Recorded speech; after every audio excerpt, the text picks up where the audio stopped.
Welcome, everyone. I wanted to first start off by saying I hope everyone is safe and healthy and doing the best they can in this very interesting time that we're facing. And that's partly why I wanted to take a moment to follow up on what Azam was saying and how I introduce myself. So let me move on to the next slide here. So why do I introduce myself in that way? Because I want all the women and men out there to understand that you can have it all. Especially for women, we often tend to put a lot of limitations in ourselves, or think that we're just one thing or one aspect, like we are the mom for our children, or we are the wife, or we are just one role. And what I really want to put out there is that there are no limitations to what you can achieve. You can have it all. And all the limitations that you put are just, those that you put onto yourself. There's really no limits. And you are not just one thing. You're not just your job title, or mother or wife or daughter. You are really the culmination and integration of a million little parts and aspects put together that make you you. There's really no one else like you, and there never will be. So I know this whole webinar is premised on the topic of women in cybersecurity, but I really wanted to make this a motivational and an inspirational type of webinar for women in general, but in any male-dominated field, such as cybersecurity.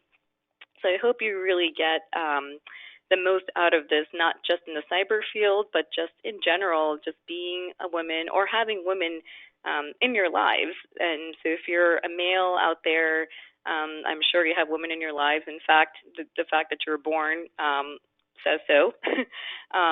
So just wanted to put that out there. And really, as women, the first step we need to take is to understand ourselves first so that we can achieve our dreams. So the webinar is designed for women and men, for you to understand that, all the struggles and unique challenges that women face in the world today are there to help us get through them, go through them, and come out of it successfully, so that it makes us stronger at the end of the day, and we can achieve whatever we put out there. Okay, so a lot of people ask me, how did I get to where I am today, and did I have any challenges growing up? And I wanted to just take, a moment to talk about my challenges. And because I know that everyone faces challenges, especially women. They face very unique challenges that may not exist in the being a male. So I had to overcome a lot of childhood trauma. Not going to go too much into that, but just the fact that having overcome that, there's nothing that can come my way that I feel to this day that I can't overcome. And being a first-generation immigrant, coming to the United States and living here, sometimes I did feel like I was living a double life. And I know many women face that challenge, as well as males as well, where you come to a different country and you still want to uphold the values of your own culture, but yet you have to face the challenges in your new environment and in your culture, and try to be one with that as well. Every field that I've actually been in has been male-dominated fields. I graduated in electrical engineering back in '96 I graduated in 2000. Of course, it was a male-dominated field then, and still a male-dominated field now. And I was one of two minority females in my entire class. I also always felt that I really needed to prove myself to others, and also prove things to myself as well. So being a woman, I know we all tend to feel sometimes that we are not good enough, or we have the imposter syndrome, which we'll talk about in a future slide. I really had to overcome that and really understand myself and my self-worth so that I stopped feeling the need to prove myself to others, or be follow their expectations of me. There's a few health challenges that I had to overcome, especially after the birth of my third child, which was just about 3 years ago, and it really did take all 3 years to overcome those challenges. I had to basically defy the odds that the doctors had put on me, and really take the time to understand the mind body connection and how mindset is everything. Everything starts with your mindset. And if you're able to recognize that and realize that there's nothing that can come in your way that you can't overcome yourself. So conquering home life and kids, this is a struggle that a lot of women face. There comes a time in their life where they might think that they have to choose between a career and kids, and just taking care of just things at home, and maybe your spouse even. And I really wanted to encourage all women out there that you don't have to choose. If you do make that choice, that's up to you, but it doesn't always have to be one or the other. You can have it all. It's all about mindset. It's all about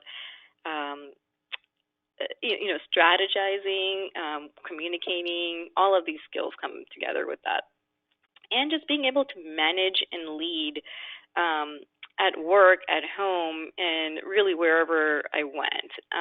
There's a lot of expectations that are put on women, and it's almost thought of as a guaranteed sometimes that, oh, if you're a mom, you just automatically know exactly what to do, how to manage your kids, how to manage your spouse, how to manage your home, and be able to do it all perfectly. And that was a lot of pressure that I had put on myself as well, that I always felt that I had to be perfect, I had to do it all, and be really good at everything that I'm doing, and never fail.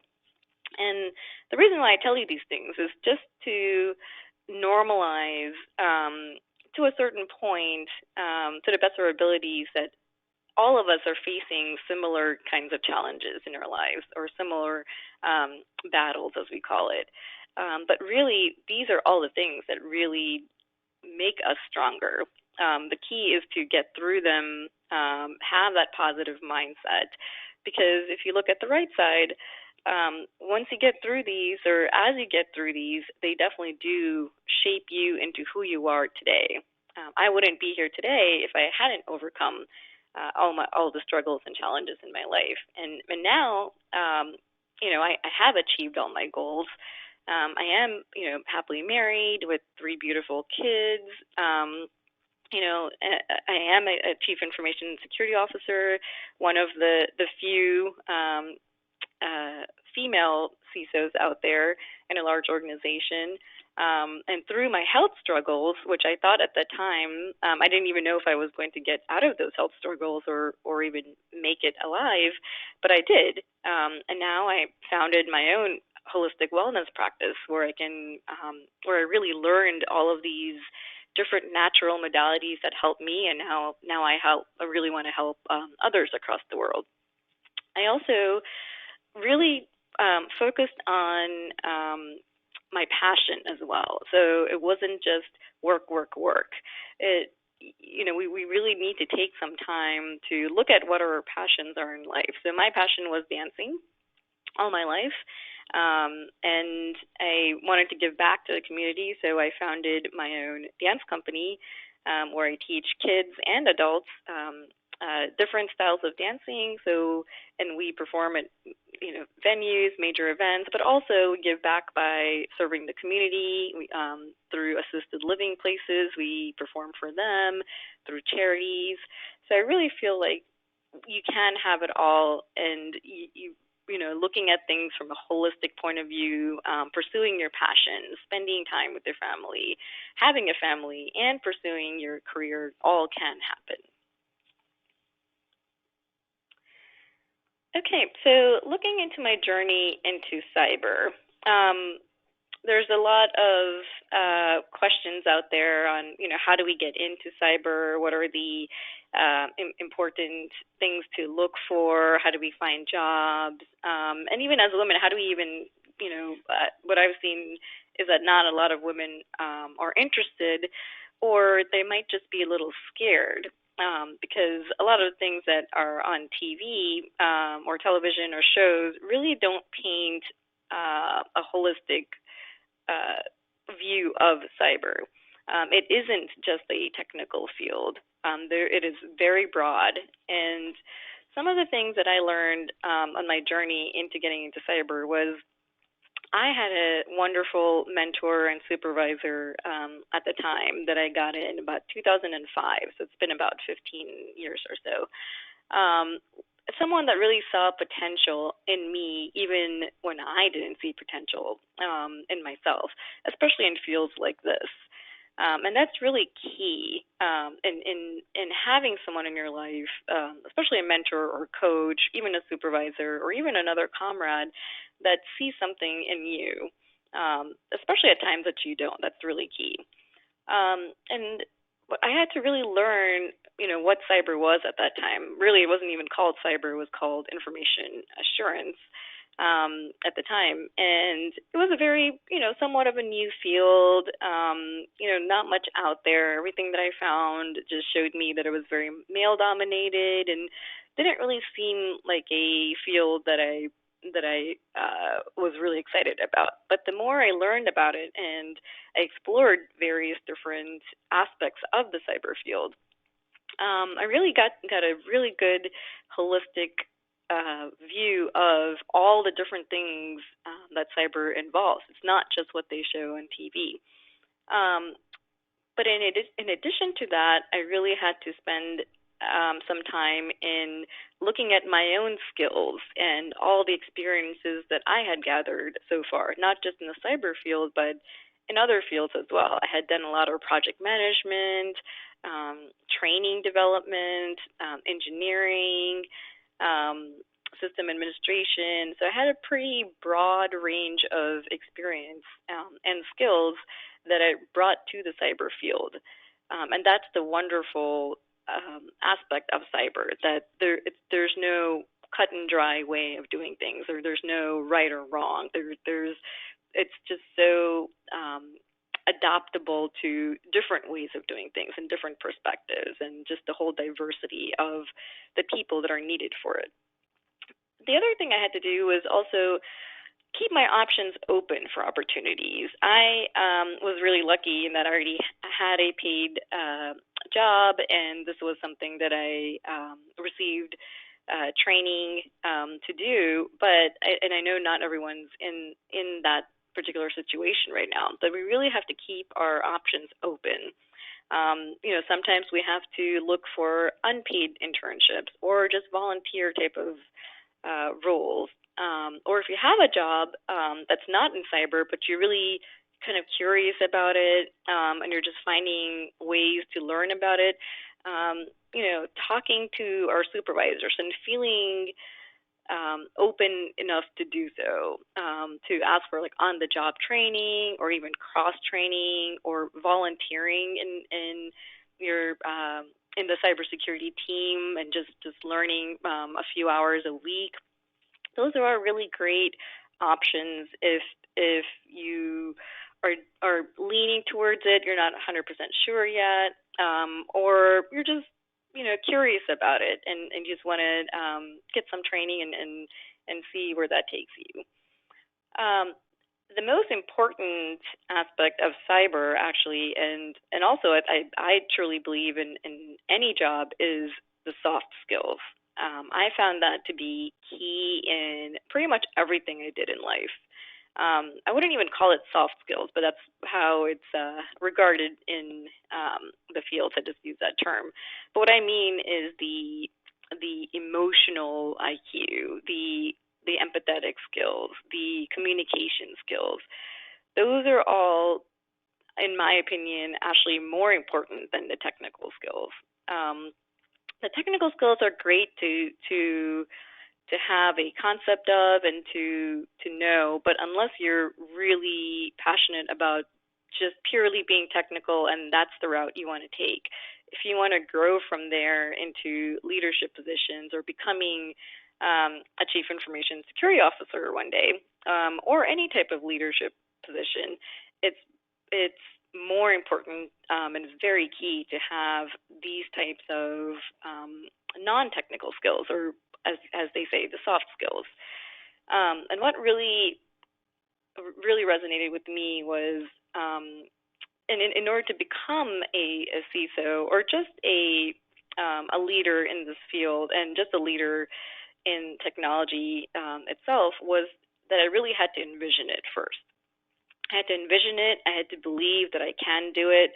And then I just had to let it happen, not be attached to the outcome, because nothing in life, or I wouldn't say nothing, but hardly anything happens exactly the way that you wanted to happen at the exact same time that you wanted to happen with the exact same situation. So envisioning what I wanted, believing in what I wanted, and then just letting go, and letting the universe take its take its toll and manifest that for you.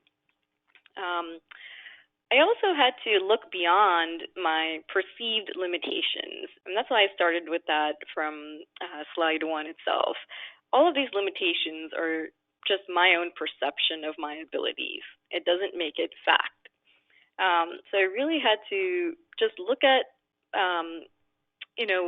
what was out there, and then start applying for positions or start asking for what I wanted, even if I felt that, well, I might not be 100% qualified for this, or I might not fit 100% of the criteria, but that doesn't mean that I can't do it or I can't learn it. And just being amenable to doing that, which is really big for women. And we'll get to that in one of the future slides. Again, asking for what I wanted really takes a lot, or at least it took a lot for me, because as women, sometimes we're always so geared into helping others, doing things for others, giving a lot, especially for mothers. If you're a mom, you're always worried about or thinking for the family, or thinking for your kids, or what do they need to do, or what do they need for their own growth. And we don't spend a lot of time looking inward into self-care, or what do we need, and asking for that as well. There's been several times where I had to ask for what I wanted with my own supervisor. I had to ask for a promotion. I had to ask for the position that I truly felt that I deserved, and bringing my whole self to work. This is key, and I think for women and for men in any position. Often we go to work, or we compartmentalize our minds and our brains into thinking that, oh, we have a work side and then we have a family side, and they're just two separate, completely separate sides and nothing to do with each other. So we shouldn't bring our family thoughts and concerns or issues to work, and then we shouldn't bring our work to our family. And that's actually impossible to do, because both sides and any other side is all part of your whole self. So each part is all connected. The same way that your mind, body, and energy are connected, all the different aspects of you, your work aspect, your personal aspect, your parenting aspect, your social aspect, your financial aspect, they're all different parts of you, and they make you who you are. And so we have to become comfortable in bringing our whole self to work. And one thing that I probably didn't cover in the future slides is, when I talked about who I am and what I stand for in the first slide, being a wellness practitioner, being a dance director, being an author, and also being a CISO, I had to find a way. How do I bring all of that to my work? And I was able to be successful in doing that by starting a health and wellness program in my organization for people, because everyone goes through stress and anxiety, especially at times like this. And everyone could use health and wellness, easy tips, easy practices. So I built that program. I asked for it. I created it. Sometimes you have to, if something doesn't exist that you're looking for, you might have to be the pioneer and actually create it yourself. So I did that. I incorporated dancing into that too, as part of the wellness and fitness practice. And I love to write, so I started writing security blogs as well as wellness blogs. So I really found a way to bring my whole self to my organization, and back at in my personal life as well. The other aspect that I found was really key, and we talked about this at the soft skills topic, was communication. Communicating is just so key in many different fields, but especially in cyber. And especially as a CISO, or any type of cybersecurity professional, we really have to learn how to communicate effectively up, down, and all around. And what do we mean by that? It's not just communicating, let's say, to your subordinates or people that work for you. It's also being able to manage upwards and all around. So being a CISO, you have to learn how to communicate with different types of people, especially if you're in a healthcare organization, with doctors, with nurses, with financial representatives, with law enforcement possibly, with researchers, with scientists. Depending on your organization, there could be a slew of different types of stakeholders that you have to be able to communicate the value of cyber, and the risks of not doing cyber. And not just cyber, but in any position. I found that effective communications is really key to your success. And learning how to lead by being a role model yourself.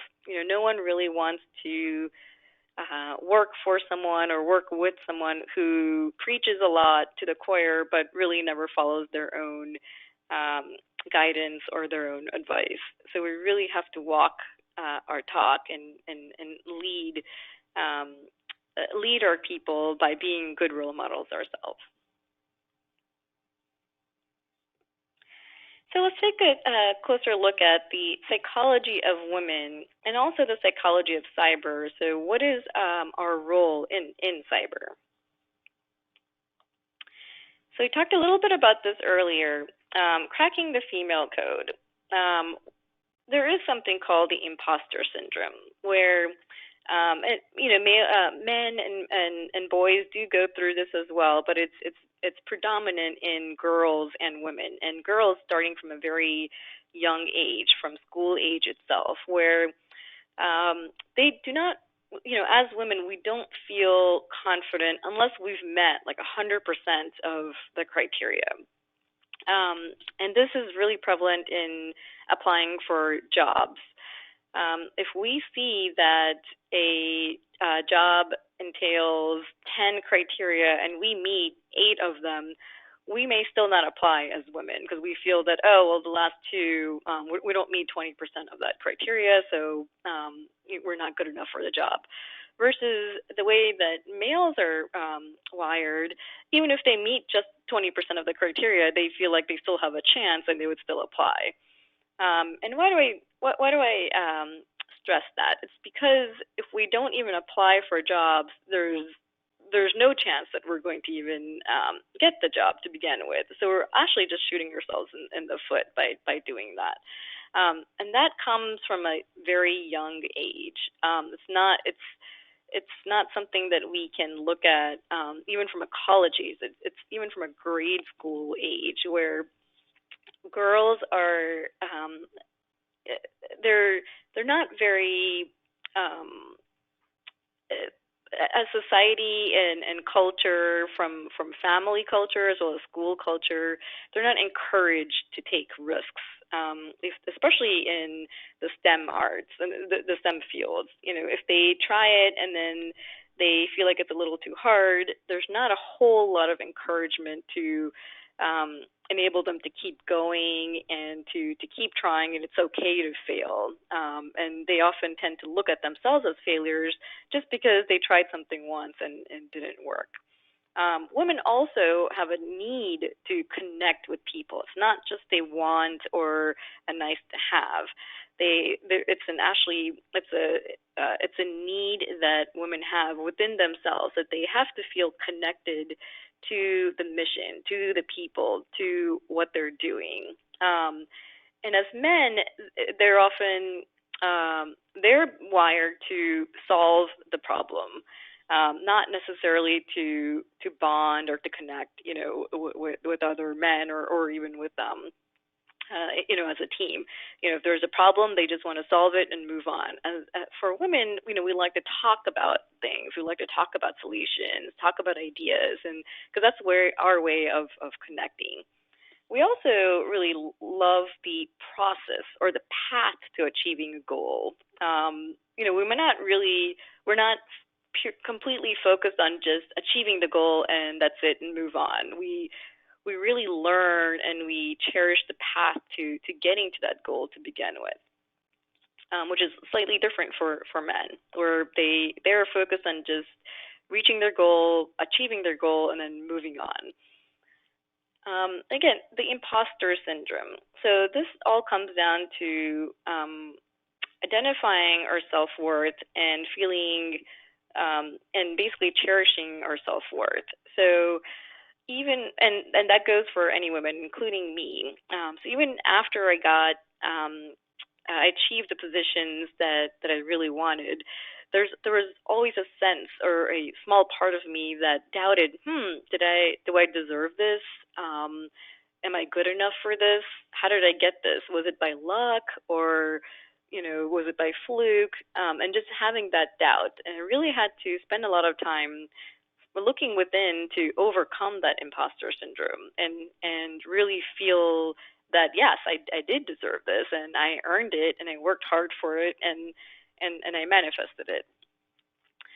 We also tend to personalize and feel emotions and we like to talk through them, and sometimes that can come off as that can be perceived as being weak. So a lot of women or females out there tend to hold in our emotions, especially on the work side. We often get perceived for, if you're emotional at work, then that might be perceived as a bad thing, or that you're weak and you're not tough enough to handle it, and that's very detrimental to us, because as women who are coming truly from our feminine personality, emotions are just part of who we are.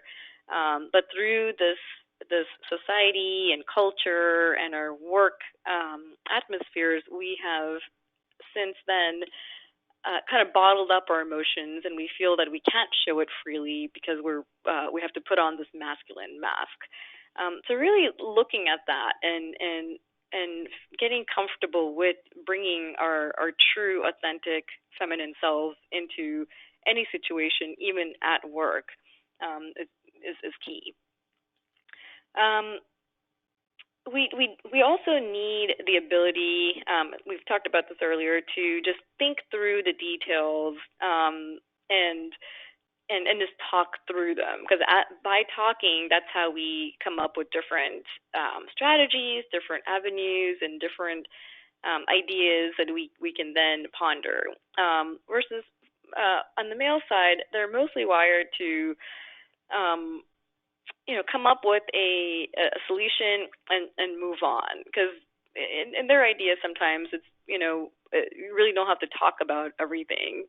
Let's just here's brought up a topic, let's just finish it and move on. Versus for women, we kind of have to have that ability, and we have a need to think through things and then come up with the process and the journey to get to our goals. Okay, so looking at the cyber field, we know that it is predominantly male dominated right now, but then we also need to look at all the other aspects of diversity and just understanding diversity for what it is. It's not just a gender thing. It's not even just a race thing. There's so many different aspects of diversity. There's thinking style, perspectives. And I spoke earlier about experiences and skills, your culture, not just your ethnic culture, but also what was the culture when you were growing up? What was the culture in your school? What was the culture in your environment? What's your social culture? All of that really makes you you, and there's so many different aspects of diversity that are often missed out on. But it's key to a good organization and a good working environment to make it more successful. So let's look at the role that diversity plays in cyber. And what is the value of diversity? There's been plenty of studies and science out there that really shows that having a diverse team, using all of these different factors that we just went over, increases creativity. The more diverse experiences that your team has and skills and the culture, really you can get a lot more creative solutions and creative ways of thinking instead of just you're stuck in a little box and you're all thinking the same way, which doesn't really lead to a good working team. It also enhances your decision making skills. By combining all of these different perspectives together, we can make better decisions. Increases productivity and innovation. But the one thing, and also happiness and a sense of togetherness on a team. The one thing that I wanted to call out is diversity actually enhances the ability for a team to look at different opinions and different thought processes of the various people on the team, and then make a better decision out of that. And what do I mean by that? Often people look at adversity or a difference of opinion as being adverse. And then they shy away from that. Oh, you don't think like me, therefore you're wrong. Or you're detrimental to the group. And actually, it can be quite the opposite. By having someone think differently than you, you're actually raising or increasing your own perceptions and your own view of the world. So it's actually a great thing that you can have. And all of these are really needed in the cyber field today. So let's take a quick look at the world of opportunities in cyber itself. Often, as I said before, cyber is thought as a purely technical field, and there are different aspects within the cyber field that are technical, and I listed some of those on the left side. But there are also areas that may not be so technical, and all of these are part of the cyber field. You could be a technical writer that writes about security. You could be a business analyst, a vulnerability analysis, even looking at security and privacy in terms of contracts, or you could do incident response. There's a whole lot that may not be. They may have some aspect of technical jargon in them, but it's not the only aspect of it. There's much, it can get much bigger and broader, and especially if you want to be in a leadership position in cyber, as the CISO or the security manager, in that role, it definitely involves a lot more than just the technical aspect. It involves, actually 80% of it is the soft skills, your communication skills, your ability to ask for what you need in a way that another person can relate to it, especially when it comes to asking for funding. If you're a CISO and you're asking for funding from a CFO or CIO or from a director, you really had to learn how to manage up and also be able to communicate with them in a way that resonates with them, not necessarily with you. Okay, and the top skills that I really feel that really needs to be mastered to become a cyber leader or CISO is leadership. And what do we need to do to get there?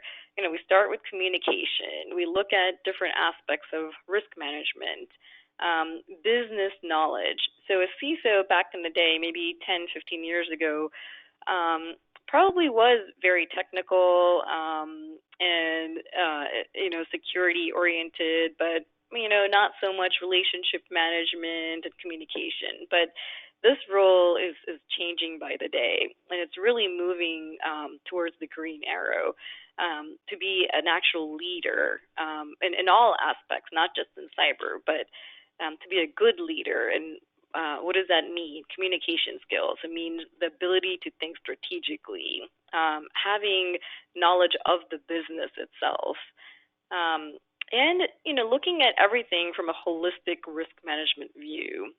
Oftentimes, security professionals tend to look at things and put band-aid fixes on them. Oh, here's an issue that came up. Let's throw a tool at it, or let's throw some money at it. We really have to look at things from a holistic point of view and from a risk management point of view. What is the overall risk? What is the impact? And what do we really need to do? Do we need to establish processes? Do we need to empower our people to do the right thing? And it really does take all of us in cyber. We're really starting to change the game on cyber. All these years it was looked at as just the cybersecurity professionals' jobs, or maybe the technical teams' jobs, or the CIOs. And we can only make so much progress from that type of perspective. What we're really trying to do now, and what I'm really passionate about doing, is looking at cyber from a holistic and a collaborative and a community point of view. We really need all of us to play a part in it, especially in an organization. We need every single person to do their job in cyber, and also at home as well. Getting our kids interested in it, our girls interested in it. Looking for cross training opportunities, and not being afraid of volunteering. But also the key is looking for mentors, role models that you can use, and that see the potential in you, and might offer some opportunities that you might not even know existed.